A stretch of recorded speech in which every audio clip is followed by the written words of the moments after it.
All right, back here on Inside Wrestling Radio, and today on the telephone we have author Julian Shabazz. Julian has authored and self-published 10 books. He is considered the leading authority on the history of African-American wrestlers. He spent 12 years working in public and university libraries and taught Parks and Recreation at Benedict College for 8 years. He received his master's degree from Indiana University and is currently pursuing a doctorate from the United States Sports Academy. His book, Black Stars of Professional Wrestling, second edition, has just been republished last year, and his website is julianldshabazz.com. Right now, welcome to the program, Julian Shabazz. Julian, how you doing, man? Greetings and salutations, Ricky Regal, my man. What's happening? Well, listen, it's great to have you on the radio, man. And when I was introducing you there, I forgot to mention, you actually appeared on BET some years back when the book was originally put out, and I guess you appeared with Ernest Miller, and who else was on that program? Booker T and Charmel actually were on that show. Yeah, that's great. And I want to talk to you a lot more about that a little bit later in the interview, but right now, for people who may not be familiar with you, Julian, tell us a little bit about yourself, what got you interested in the wrestling business, and what made you want to write a book about it? Well, it's so cool that you guys broadcast on WLBG because I'm actually a native of Lawrence County. I'm actually a graduate from Clinton High School. Wow. Back in the 80s, back in the mid-80s. And growing up in Clinton and Lawrence County back in the 70s, I was a huge fan of professional wrestling. And when I say I was, let me not just leave it in the past tense, but I'm still a huge fan. But you know, back in the 70s and 80s, it was a different time in the business. You still had, during the early part of the 70s and 80s, the old territory system. And where we were in Lawrence County, that was part of the old Mid-Atlantic Championship Wrestling territory. Jim Crockett Promotions that later became the famous WCW franchise. Jim Crockett Promotions ran shows in Greenwood and Spartanburg, Greensboro, Greenville Memorial Auditorium, all of those places. So I got the chance to see wrestling at its finest, and I got an opportunity at that time to see some of those real stars up close. You know, nowadays they're in those big, huge arenas unless you're going to some smaller independent shows now. But you could see all the big stars in the Greenwood Civic Center back then. That's exactly Spartanburg Memorial Auditorium. So I grew up just loving the business. And when I went into graduate school at Indiana University, I had to do a lot of writing. But so I was the kind of person I wanted to write about things that was interesting to me beyond just academics. My area of expertise was Parks and Recreation, but I love sports, man. So I always wrote about sports and rap music and things like that. And I always bring it back home. But the tipping point was in 1998. Two of my childhood heroes both passed away in 1998. That was a wrestler named Sylvester Ritter, who was called the Junkyard Dog. JYD, absolutely. And Houston Harris, who was called Bobo Brazil. And those two guys were heroes of mine when I was a little kid. And the sad thing about it, ESPN actually made mockery of JYD's death when they were reporting it. And when I looked around in the libraries, I worked in the public libraries at the time. When I looked around in libraries, there was nothing out there written on African-American wrestlers and very little written on wrestlers, period. You know, in the last 10 years, my God, there's been a glut of books on professional wrestling. But at that time, very little. So I said, let me write about this history. And I just went about doing the research, and one thing led to another. Let's back up just a little bit, Julian. When you mentioned JYD's passing and ESPN's coverage, give me a little bit of background on that. I missed that. What did they do? What did they say? I don't remember the exact details of it, and I can't quote it verbatim. But essentially, in reporting it, they pointed out almost as if to say, well, this wasn't scripted. This really happened. Ha, ha, ha. And I'm like, what a crass way to report about someone dying. Tragically, JYD died in a car accident. He was on his way from his daughter's graduation, you know? And he was one of those superstars who really elevated the business back in the late 70s and the early part of the 1980s. JYD actually was so huge in the Louisiana territory of the great cowboy Bill Watts that he was more popular than the New Orleans Saints at the time. Yes, he was. JYD was a huge deal back in the day, and I had never heard that they had actually not given him his props, so to speak, when announcing his death. That's very disheartening, especially for ESPN to do that. And that was the second person of my childhood that was a big hero of mine who passed away at that time. Bobo Brazil and JYD. Both of them happened to be African-American wrestlers who were really pioneers Absolutely. in the business. So I said, hey, here's an opportunity to write about something that has never been covered. And who better to do it but myself?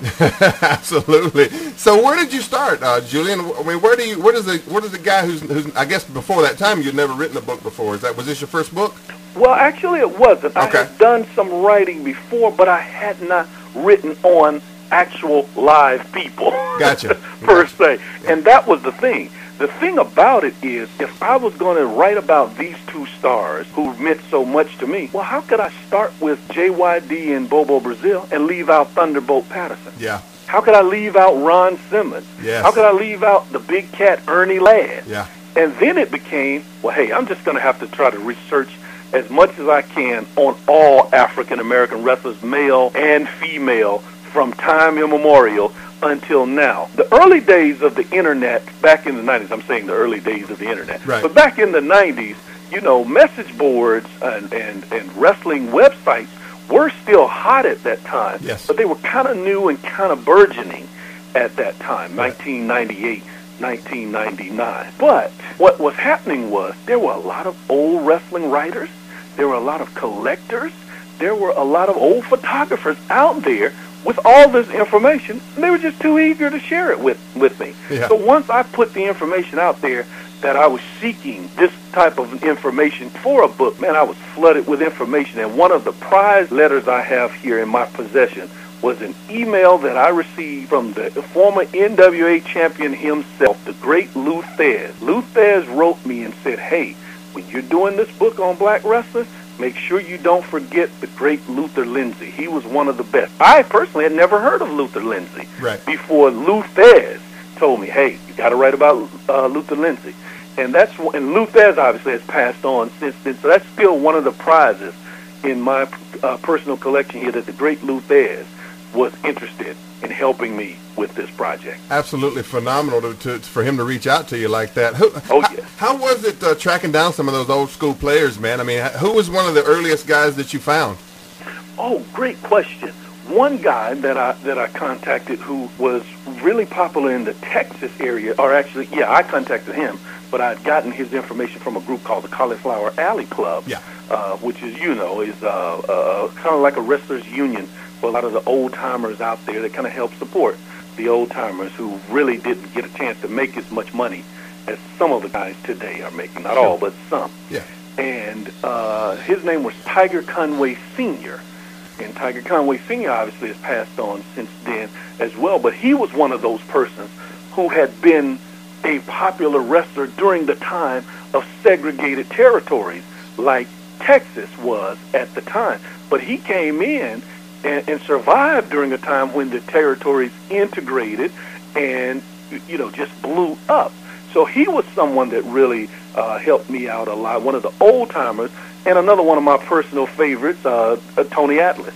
Tony Atlas, who lives up in Maine. It was a privilege to talk to Tony personally. And so some of those old-timers were open with me at first, and they gave me information, and that allowed for the Booker T's and the Ernest Miller and those folks, you know, to feel real comfortable with me because they saw that I was serious about the subject, and I was not going to come out and disrespect them. What I was doing was not writing a book to attack them, but I was writing a book that was going to praise them and the history that they brought to the business. Sure, you're going to celebrate them, absolutely. Yes. And I guess it kind of was hard for those guys because you're talking about the mid '90s, there, late '90s. There was still such a thing back then as quote unquote kayfabe, and I'm sure it was kind of hard for them to talk to a quote unquote outsider like yourself because never having been in the business. So yeah, that's really reaching out and breaking out a lot of walls. Right. And you know what, Ricky, I got to be honest with you. Yeah. I really expected a lot more resistance than I did get. And that's a beautiful thing. It just went to show that the business and these athletes give so much of themselves to the fans, and they really appreciate the fans. And those guys saw that I didn't have a political agenda. Right. I was a mark for them. I was a fan. Yeah. And they appreciated that. Yeah, absolutely. Great. Well, Julian, we're up on a break right now, but when we get back from the break, I want to talk to you a little bit about the ugly side of race in professional wrestling. And as we talked about in the pre-interview, I've had a couple of guys on who have alluded to that. And I want to see if anybody had any stories about that while you were doing the book as well. And all that's coming up next right here on Inside Wrestling Radio with Julian Shabazz. All right, back here on Inside Wrestling Radio. On the telephone today, we have Julian Shabazz, who has authored Black Stars of Professional Wrestling, and the second edition has just been republished, just came out last year. And Julian, from what I understand, you actually self-published all you've written 10 books, and you self-published all those books? Absolutely. All of them were self-published. I actually got into the industry of self-publishing kind of by accident because, again, I was in graduate school writing things that were academic, but I wanted to write things that were of interest to me. And the big publishing companies out there, most of the people out there say, hey, what you're writing is niche stuff, you know. Right. We're not going to spend money on this kind of stuff. So I said, okay, I'll just put it out there myself. Wow. So that's how I ended up doing it. That's got to be a tremendous undertaking. I mean, what made you think you could do that? Well, you know, I'm from a small town, Yeah. Clinton, South Carolina. Sure. But Clinton is a unique place because a lot of people have come out of a small town like Clinton have done some really great things. Mm-hmm. So, probably because I'm such a big fan of something like professional wrestling, because I have a background in the entertainment business, because I'm such a ham and a performer myself, I have this blind, almost ridiculous belief in myself. So if I see something that I want to do, Yeah. I happen to be dumb enough to think I can succeed at it. Well, that's fantastic, and that just will not be held back. I will not I be respect held that. back. Yeah, I absolutely respect that, Julian. Absolutely. Let's get back to talk about the book a little bit more and your research of it. While you were researching it, Julian, did the dark side, quote unquote, of the business peek its head out? Because as I mentioned to you, and we talked about it a little bit beforehand, that I had a couple of guys on who mentioned, Ernest Miller being one of them, being the biggest name, that without saying the word, without being flat out saying it, he kind of alluded to the fact that there may have been a little bit of racism out there, which he felt may have hindered his career and kept his career from going other places. What did you run into while you were looking at the book? Hey, Ricky, same thing that you did. Everyone kind of alludes to it. Yeah. It's kind of like the big elephant that's always in the room. Sure, yeah. You know? Yeah. Oh, yeah, I definitely got the same. And in my case, I got some interesting stories out of it as well. A guy I watched a lot back in the 70s, Thunderbolt Patterson, who actually was right there at the beginning of the original Four Horsemen. Yep. With Ole Anderson Sure. and and the whole creation with Ric Flair of the Four Horsemen. Right, yeah. But Thunderbolt Patterson actually was a guy who tried to actually unionize the wrestling business back in the 70s. Thunderbolt had a lot of issues personally himself, and Thunderbolt was a character, so the union never really worked. Even the former governor of Minnesota, Jesse Ventura, actually tried a union back in the 80s with wrestlers. So they've come upon a lot of opposition with management, and that's kind of like with anything. Where there's lots of money to be made and there's management versus labor, we're always going to get into a variety of different things. But the race issue is one of the more uglier things in the business, because wrestling, even still in 2011, still at times promotes stereotypes. Absolutely. So that's one of those things that's kind of always there. I noticed, Julian, when recently in Ron Killing's heel turn, they went from portraying Ron as a, and I know Ron personally. I've worked with Ron on several shows. They kind of went from portraying him from the person that he kind of really is the nice guy who is just a friendly all around cat, into this cigarette smoking, almost immediately into the thug mentality. And like you said, it goes back to the stereotypical thing. That is so true. You're exactly right, because that's one that's just recently happened. And it's interesting to see that. But you know what, Ricky? Well, I don't have to tell you this. Obviously, you know.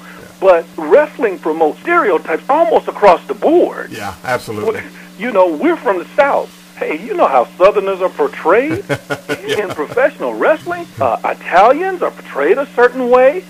Asian wrestlers are portrayed a certain way. Latino wrestlers are portrayed a certain way. And my God, women, I have so much respect for them to be able to still take it in that business. Yeah, yeah, it's really interesting, and it was the big elephant in the room. And one of the things that I kept beating on myself and harping in the back of my mind when I was writing the original project and the new one was, I'm celebrating these wrestlers and their accomplishments. So I tried as much as I could to steer away from talking about issues specifically with regard to race and the business. But every time I talk to a wrestler, they know it, and they all, get into it. So really, so it came up time and time again while you were writing the book. Oh, absolutely, and not only that, on every show and in every interview, it comes up, because particularly even when fans are talking about the business, they see these things, and fans take these characters personally. Yeah.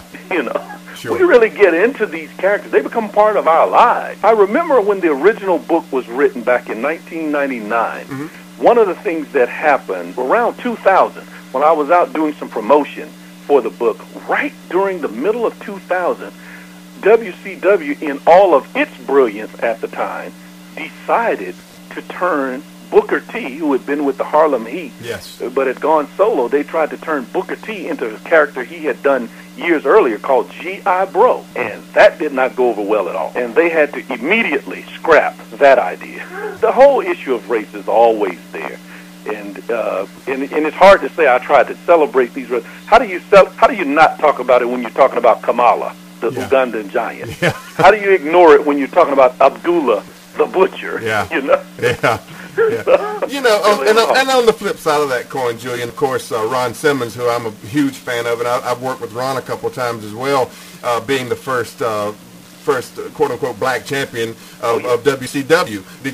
What did Ron have to say when you talked to him? Honestly, unfortunately, I haven't had the privilege of talking with Ron yet. I have read some interviews, though, with him in my research, and he was one who, amazingly, was able to kind of hark on his football background at the time when he got his championship run, having been, an All-American at Florida State University with the great legendary Bobby Bowden, coming in the top 10 in the Heisman voting at the time, going into professional football. So he was kind of portrayed as the All-American. Yes. Ron Simmons, as opposed to Farouk, right. Nation of Domination. Which was astounding to me, because you look at a guy who was a world champion of WCW there, and who I had loved Ron Simmons since he came in, and when he did the Doom thing, with Butch Reed and all that, man, I was just a huge fan. And when Vince brought him up to WWE, the first thing they did was send him out in some weird costume, and I'm like, this is Ron Simmons. Why are you doing this? Not only did they put him in a weird costume, they made him some sort of gladiator. Yeah. And they gave him a white female valet at the time, the late woman. Yes. Yeah. At the time. So that was kind of, it just didn't match. It did not. It did not match at all. Yeah. It didn't make any sense, And No. I was glad that Ron broke out of that, and subsequently had a tremendous amount of success up there, even to still being brought up from time to time. I think he was on Monday night. This just past Monday night's Raw. He sure was. Yeah. Which is great. What do you think of The Rock and all those guys who really did break through the so-called glass ceiling there and really did excel to be the top star, and even to grow outside of WWE and wrestling as a whole? Wasn't that a great time in pro wrestling when Rocky and The Undertaker and Stone Cold and Mick Foley were all on top?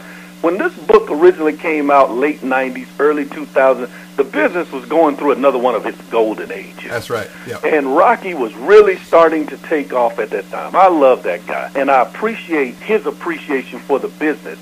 Unfortunately, at times, some wrestlers have kind of caught on with the public, but didn't necessarily appreciate and respect the business the way I thought some of them should have. This guy, being a third-generation person in the business himself, he respected the business and respected those whose shoulders he stands on. And I like the way that, God, the charisma he has, and even after all of these years, he still connects with the fan base. Absolutely. So I really have the utmost respect for him and how he continues to come back into the business and respect the business and not just use it as a stepping stone into movies, obviously, and other things that he's done. I appreciate him being able to do those other things. But, yeah, he does owe a debt to JYD and Abdullah and Tony Atlas and Yeah, Bobo Brazil. and it is just a great thing that he continues to come back and be a part of the business. And like you said, it was a great point you made that he don't do it because he has to.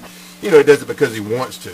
Right. Which I think is just, it sets him apart, I think, from a lot of these guys. Julian, we are all the way out of time, my friend. It has been an absolute thrill talking to you and great mind and understanding of the business. I tell you what, we may have to have you back on again in the future because we missed so many things. I wanted to talk about your appearance you did on BET, which is up online, by the way. Do you have that a link for that? Yes, there is a link to it on my website, www.julianldshabazz.com.